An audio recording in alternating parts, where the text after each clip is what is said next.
Tarte Tatin. It's one of the greatest desserts out there. It's a tart, essentially, an upside-down tart. And what's so great about it is you can change the fruit for the base of it. So usually you would do it with some pears or some apples, but I'm going to show you my banana and cinnamon version. So we need to start with a caramel. I'm going to be using a 24-centimetre pan, which is part of a 10-piece stackable set. It's also non-stick, and the best thing about this is it has a detachable handle. And this is going to come in handy when we're going to flip our tarte tatin. So in with some sugar. Now I'm doing a dry caramel. Now this just means no water is added, and we're just going to slowly melt this until we get that gorgeous caramel colour. So on with the heat. I'm going to start on a medium heat, and we want to keep an eye on it. Now, you don't want to go and make a cup of tea or answer the phone or do your nails. You just want to be here and watch it because it turns quite quickly. We also want to shake the pan so that sugar evenly melts. Now, while that's melting, let's get on with our bananas. Now, you could cut these into rounds, but I love the lengthway look because the presentation is just so pretty. So what I do after peeling the bananas, just place your hand on top and then very carefully cut the bananas in half. You don't want them to break. You want them to stay in their shape. There we go. And then we've got two halves just like that. Now have a look at this caramel. See how it's a golden colour there? This is when you want to put your handle on and give it a shake, just so it evenly melts. Just wait for all of those sugar granules to change colour. And once you start to see it smoke just a little bit, we can stop that cooking process by adding some cold cream. So about 1/4 cup. Fantastic. And what you'll notice is clumps of caramel.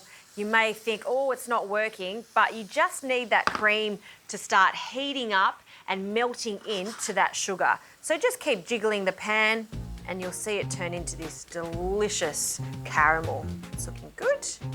And then we're just going to let that bubble away. Now, while that's happening, we'll continue on with our bananas, and then little by little, going to add some butter to make a really thick, gorgeous caramel.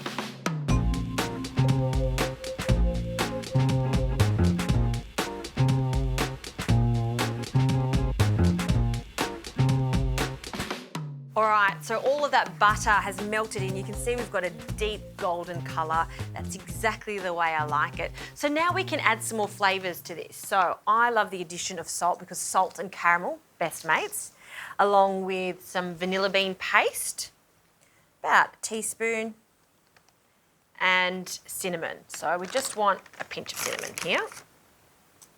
Perfect. And we'll just use our whisk one more time just to incorporate those flavours, and we can turn the heat off. Oh, that smells so good. Now you can see this is just the right amount of caramel. It's just covering the base of the pan. Now I'm going to take the handle off and we can carefully arrange our bananas. So I like to start from the outside, and we're sort of working around the caramel almost to make a bit of a rose shape. So cut side down. You want to be really careful here because this caramel is piping hot. So just very slowly arrange those bananas in the caramel. It's okay if they slightly overlap, but the first stage you want to just put them down so we create a beautiful pattern. Now when you get to the centre here, you can break the bananas up slightly. And that last one, we're going to tuck in there. Perfect. Now for our pastry, use really good quality butter puff pastry for this. And what I've done is cut this into about a 25-centimetre round. You want it to be just slightly bigger than the pan. We'll grab our puff pastry and we'll just place that on top. And you just want to tuck in the sides. Tucking it in as if you're tucking in the bananas like a little blanket. Now see this bit here? This is when you want to get a spoon and just carefully tuck around. Okay, this bit goes in, keep tucking in, and then we can take this to the oven. Now my oven is preheated, so it's on 200 degrees. You want it to be quite hot so we get that gorgeous puff of pastry, and of course you want a pan that goes in the oven too, so straight from the hob to the oven. So handle goes back on, and then into the oven about 15 to 20 minutes or until it's really golden and puffy.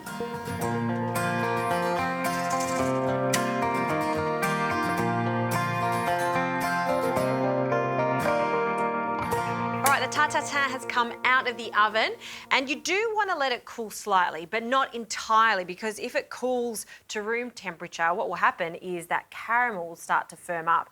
We want to be able to do this with the tart tatin. See how I'm just moving it in the base of the pan, and this is why non-stick is so good.